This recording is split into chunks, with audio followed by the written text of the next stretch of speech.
Assalamualaikum warahmatullahi wabarakatuh. Marilah teman-teman, sebelum kita memulai pelajaran, terlebih dahulu kita niat bersama-sama mencari ilmu. Bismillahirrahmanirrahim.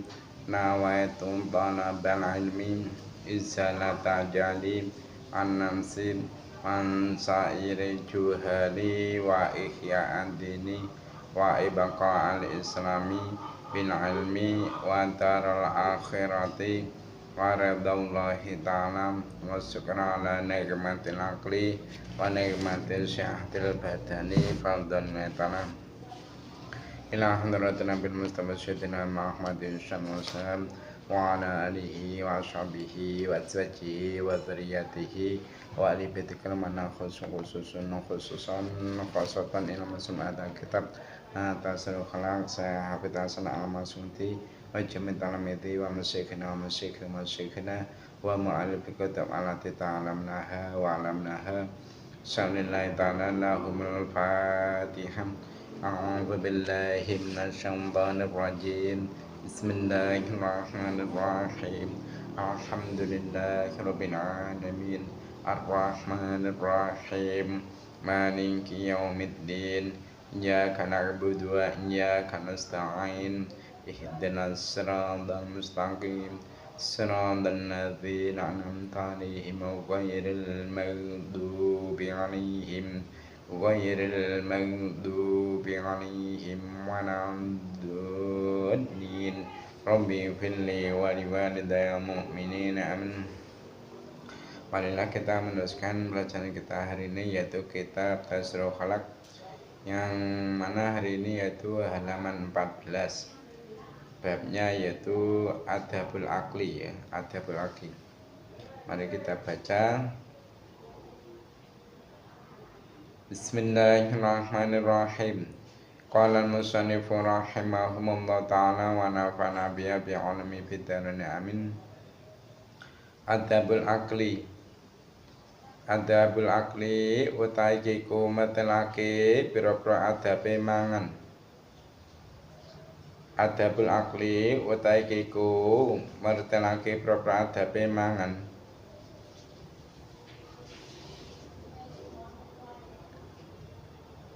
Amal adabu anapun utahi pira-pira adab. Amal adabu anapun utahi pira-pira adab alati qablahu kang tetep endam sadurunge akal.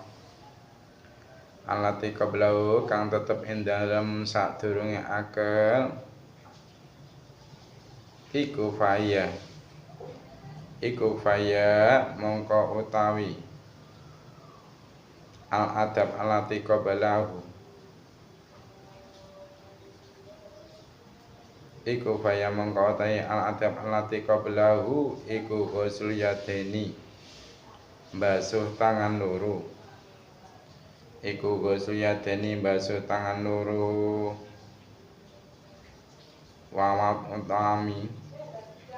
Wawat utami lan nyelehake panganan. Wawat utami lan nyelehake panganan. Ala sufratin ing atase ajang mangan utawa piring. Ala sufratin ing atase ajang mangan utawa piring bil ardi ing dalem bumi. Bil ardi ing dalem bumi. Wala julusulan lungguh waniyatut taqawiyah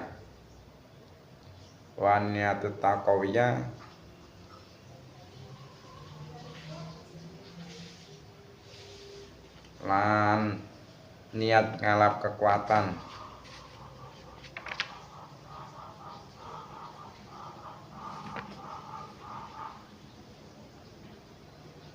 Waniyatut taqwa, yaitu waniyatut taqwa lan niat ngalap kekuatan. Waniyatut taqwa lan niat ngalap kekuatan alal ibadati ing atase ibadah.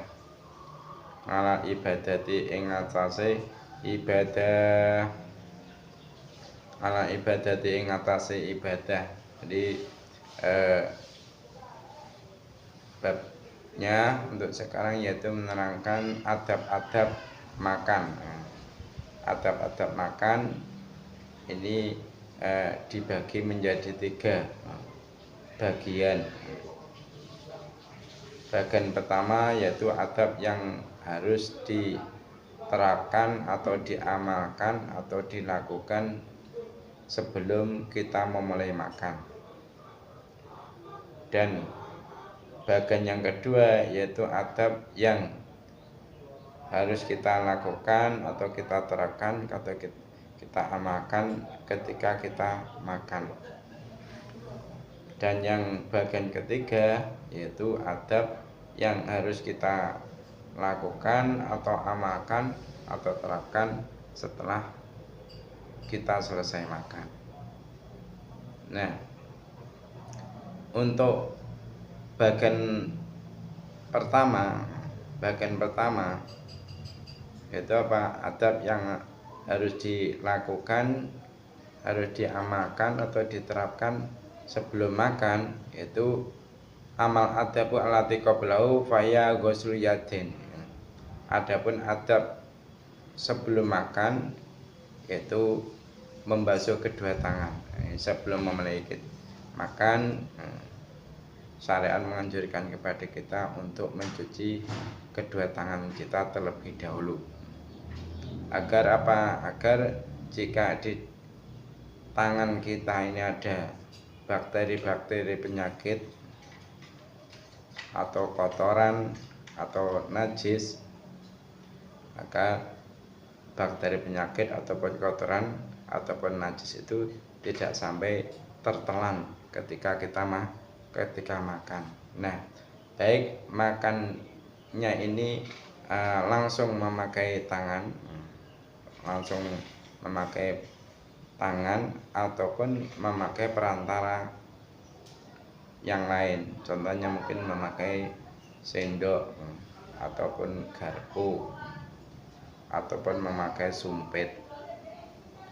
Ini baik memakai tangan ataupun memakai perantara seperti itu tadi, tetap dianjurkan ketika mau makan untuk mencuci tangan terlebih dahulu. Nah, setelah itu adabnya yaitu wawat utami ala sukratin bil adi, menaruh makanan yang sudah ditaruh di piring atau nampan ataupun mungkin daun, itu adabnya yang lebih utama tetap kita taruh di atas bumi. Tentunya yaitu di atas bumi sudah kita beberi tikar, ataupun karpet. Setelah itu makanan kita taruh di atasnya, itu lebih utama. Walaupun toh kita makan di atas meja makanannya itu ya enggak masalah, cuma kan enggak beradab. Kalau ingin beradab yaitu langsung makanan yang ada di piring atau di nampan itu ditaruh di atas bumi yang sudah ada tikarnya. Atau kalau anak pondok biasanya enggak ada tikarnya, mama yang masak jadi dapur itu ketika makan bareng-bareng langsung itu mungkin mesternya atau tanahnya langsung dikasih daun pisang, lantas nasinya ditaruh di situ, ditumplek nek kono sak jangane pisang. Itu lebih utama daripada kita taruh makannya di atas meja, ya. Itu adabnya. Nah, adab selanjutnya ketika kita mau makan, usahakan ketika makan itu dalam posisi kita duduk. Jangan sampai makan sambil berbaring ya. Sambil terlentang atau sambil berdiri ya. Itu gak punya adab itu. Adabnya bagaimana? Adabnya yaitu dengan posisi duduk. Nah, adapun duduk ketika makan yang diajarkan oleh Rasulullah itu ada dua cara. Pertama yaitu duduk iqa. Duduk iqa. Nah, orang yang melakukan duduk iqa itu dinamakan muqai, muqai. Dan yang kedua yaitu duduk jalfian, duduk jalfian. Nah, contohnya bagaimana? Contoh duduk yang pernah dilakukan oleh Rasulullah ketika beliau memakan kurma, yaitu memakai duduk iqa. Contohnya seperti ini ya.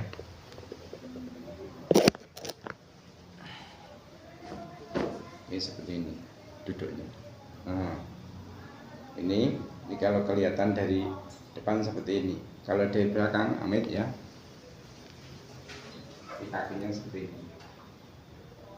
Nah, bedanya dengan duduk jalfian, kalau duduk jalfian seperti ini, belakang seperti ini, depan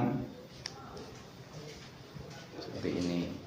Nah, ini duduk yang pernah dilakukan oleh Rasulullah SAW ketika makan. Jadi Nabi Muhammad mencontohkan kepada kita duduk ketika makan dua cara itu. Nah, adapun duduk yang dengan cara seperti ini, kaki kanan itu diangkat, terus kaki kiri didudukin. Ini adalah duduk yang menurut penjelasan yaitu Ibnu Hajar al-Asqalani ya. Ibnu Hajar al-Asqalani.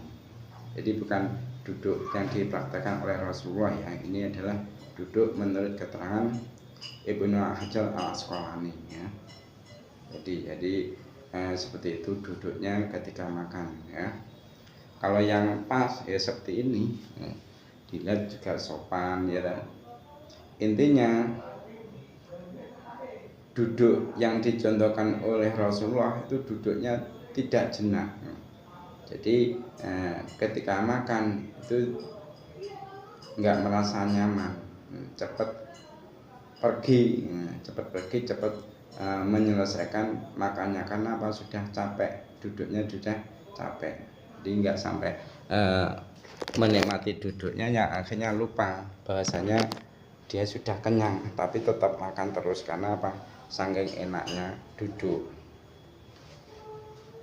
Itu jadi adabnya ketika makan itu dianjurkan oleh syarat untuk duduk.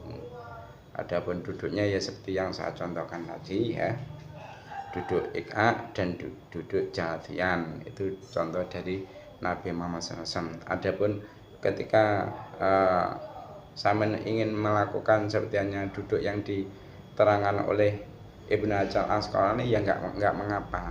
Mungkin ketika sudah duduk dengan jalfian sampai capek, ada masih belum kenyang ya, belum kenyang, itu ya kamu duduk sepertinya posisi duduk yang diterangkan Ibnu Hajar al-Asqalani, enggak masalah ya. Dan selanjutnya adab sebelum makan, usahakan ketika kamu mau makan, kamu niatkan untuk mencari kekuatan. Jadi niatkan ketika makan, kamu niatkan yaitu supaya kamu diberi kekuatan untuk ibadah dengan melakukan makan tersebut. Jadi makan dan minum yang kita lakukan itu bisa menjadi ibadah asalkan apa, niatnya benar, asalkan niatnya benar. Nah, masalah ini banyak orang yang salah memahami bahwa makan dan minum adalah bukan bagian dari aktivitas syariat. Nah, mereka ini salah. Karena apa? Karena dianggapnya bahwa makan dan minum itu merupakan urusan mubah semata. Padahal dengan sedikit saja kita itu mengubah niat dalam melakukannya, maka kita sudah termasuk bagian dari menjalankan aktivitas syariat. Sehingga apa? Sehingga berpahala ibadah.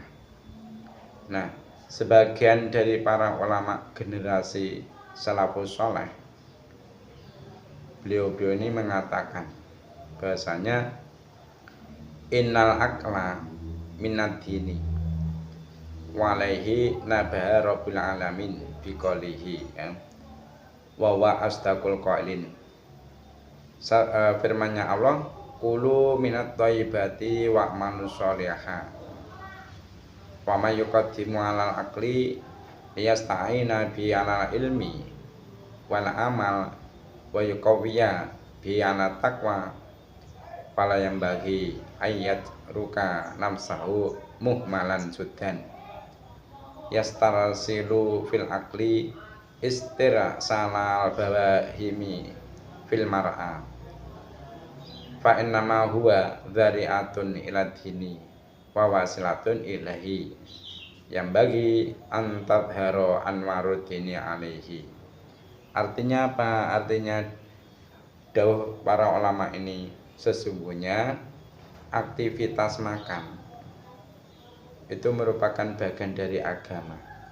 Nah, untuk melakukannya Allah pemilik semesta alam itu telah memberikan tuntunan dengan firman-Nya Allah yang benar dalam segala firman-Nya, kulu minat thayyibati wa'malu sholiha ya. Makanlah kalian dari segala yang baik-baik, lalu lakukanlah amal yang baik. Nah, berbekal firman ini, maka barang siapa yang mendahului aktivitas makannya karena niat mencari pertolongan dalam menuntut ilmu dan beramal kebaikan, serta niat mencari kekuatan untuk melaksanakan suatu ketaatan, maka tidak patut baginya yaitu membiarkan dirinya aktivitas makannya sebagai sesuatu yang kosong dari niat kebaikan, sehingga dia itu lepas kendali menyerupai aktivitas makannya hewan di tempat gembalaan. Jadi makan itu merupakan bagian dari sarana yang penting bagi agama, yaitu bisa menjadi instrumen terbitnya sinar-sinar agama. Jadi mungkin ada yang bertanya di dalam masalah ini, jika makan itu merupakan bagian dari syariat, lantas apa yang diurusi syariat lewat persoalan makan dan minum ini? Nah, untuk menjawab persoalan ini, Imam Ghazali lebih lanjut menjelaskan,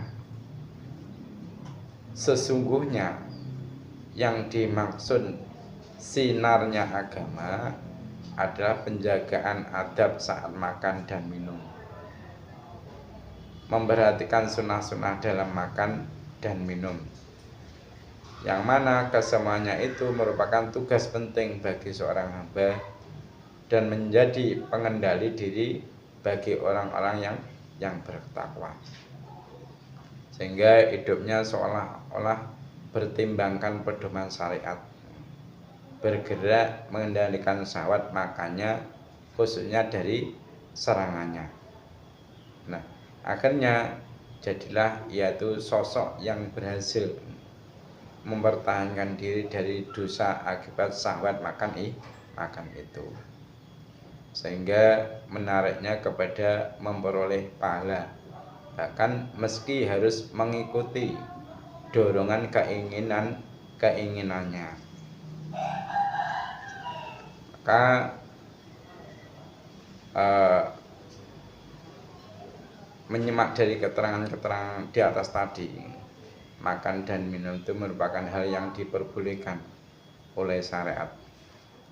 Ia bisa menjadi pahala, namun juga bisa sia-sia, tidak memiliki nilai pahala. Makan dan minum yang tidak bernilai pahala menyerupai makan dan minumnya hewan. Nah, penyerupaan ini bukan dimaksudkan untuk itobeh, tidak dimaksudkan untuk menjelekan, tidak, melainkan apa?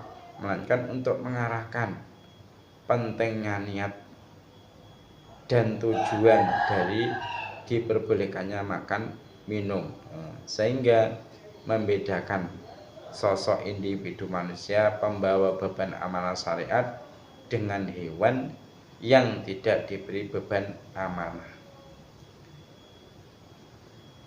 Nah, beban amanah manusia itu terangkum dalam nas wa ma umiru illa liya'budullaha mukhlishina laudina hunafa.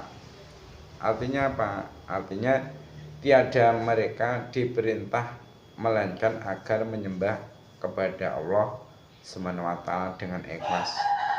Itu pemilik agama yang hanif. Jadi berbekal nas ini, maka hal yang dibenarkan oleh syariat adalah aktivitas makan dan minum itu digiring ke arah ibadah, dibarengi niat baik. Ia bisa menjadi instrumen bagi kuatnya seorang hamba dalam beribadah. Ia juga bisa menjadi instrumen dalam beramal, dalam melakukan amal kebaikan dan ketaatan. Jadi makanya di dalam masalah makan ini, sebelum makan dianjurkan oleh syarat untuk niat mencari kekuatan untuk ibadah. Jadi niatkan ketika kita makan, niat supaya kuat ibadah. Terusnya watarkul akli. Watarkul akli yang tinggal mangan. Watarkul akli yang tinggal mangan masibai satane warek. Masibai satane warek. Waridho lan ridho. Waridho lan ridho bila hadirina kelawan kang teko.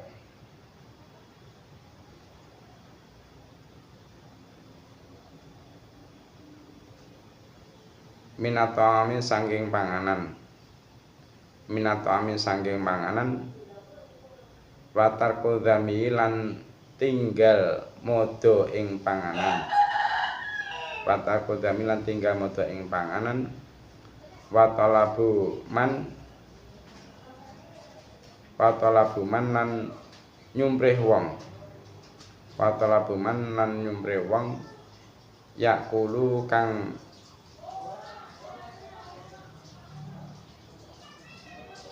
mangan sapa man. Yakulu kang mangan sapa man mau satane man yakulu. Mau satane man yakulu.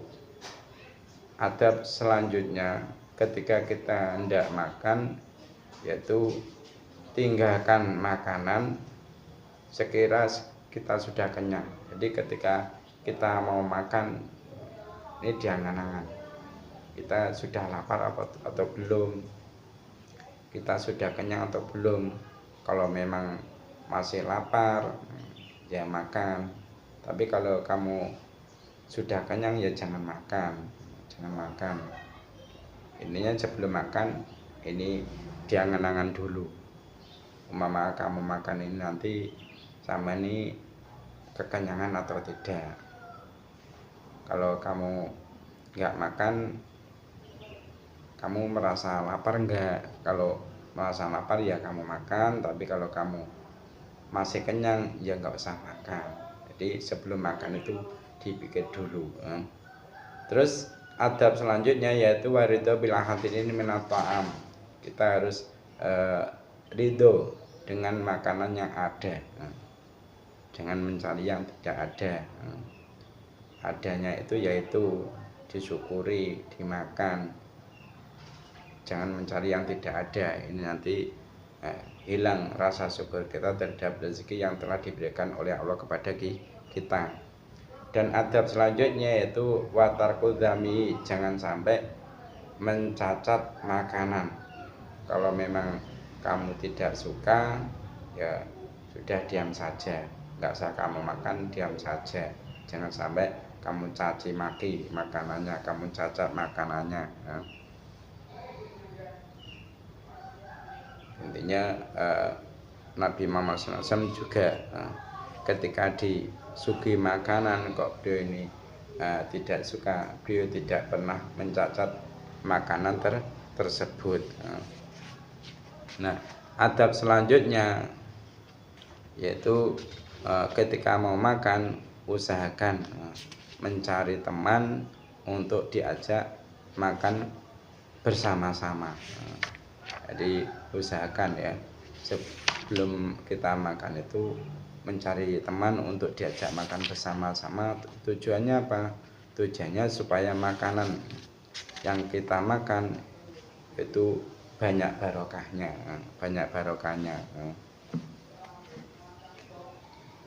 Nah, ini ada kisah tentang Nabi Ibrahim yang setiap makan beliau itu selalu mencari orang untuk diajak makan.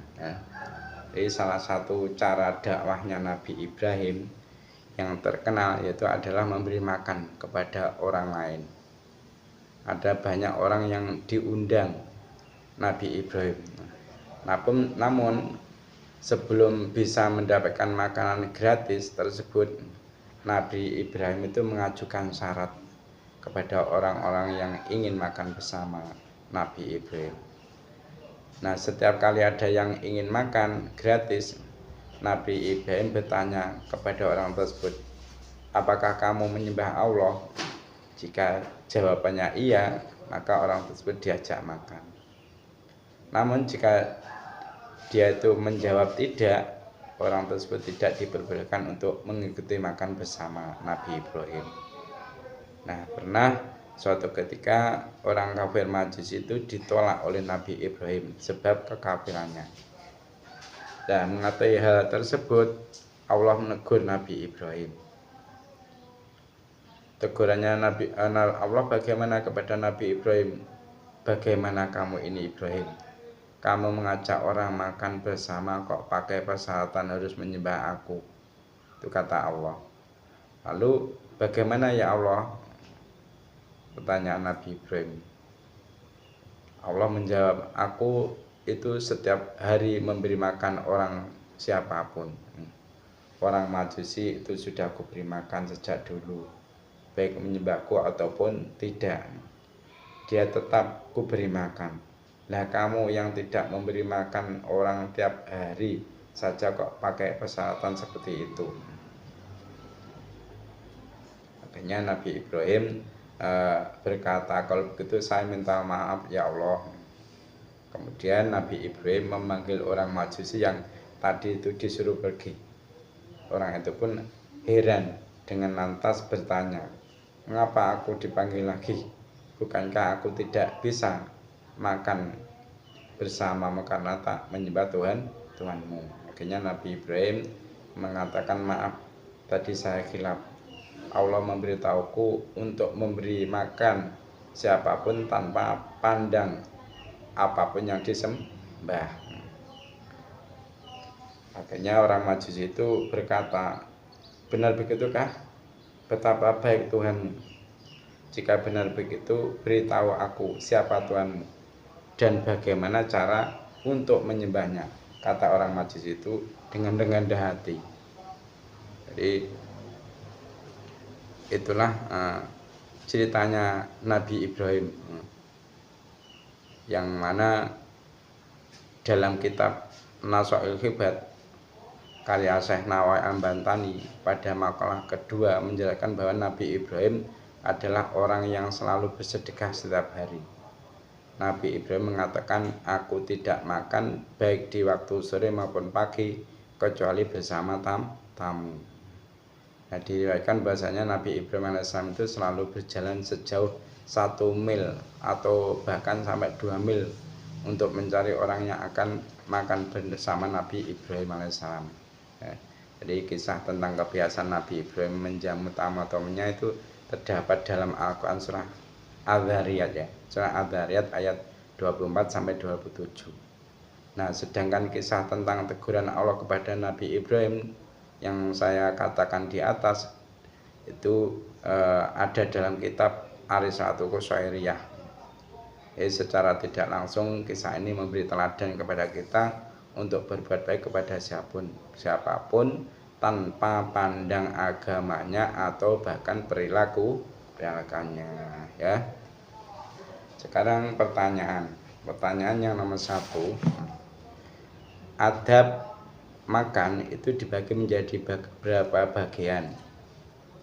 Pertanyaan yang nomor 2, adab sebelum makan itu nomor 1 apa?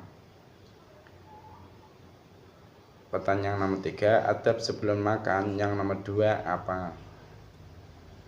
Pertanyaan yang nomor 4, adab sebelum makan yang nomor 3 apa? Pertanyaan yang nomor 5, ketika ada makanan yang tidak kita suka, apakah boleh kita mencaci maki makanan tersebut? Itu saja pertemuan kali ini. Mari kita tutup dengan doa kafaratul majelis. Subhanakallahumma wa bihamdika asyhadu an la ilaha illa anta astaghfiruka wa atubu ilaik. Cukup sekian dari saya. Ada ekonomi binyaman. Maaf. Assalamualaikum warahmatullahi wabarakatuh.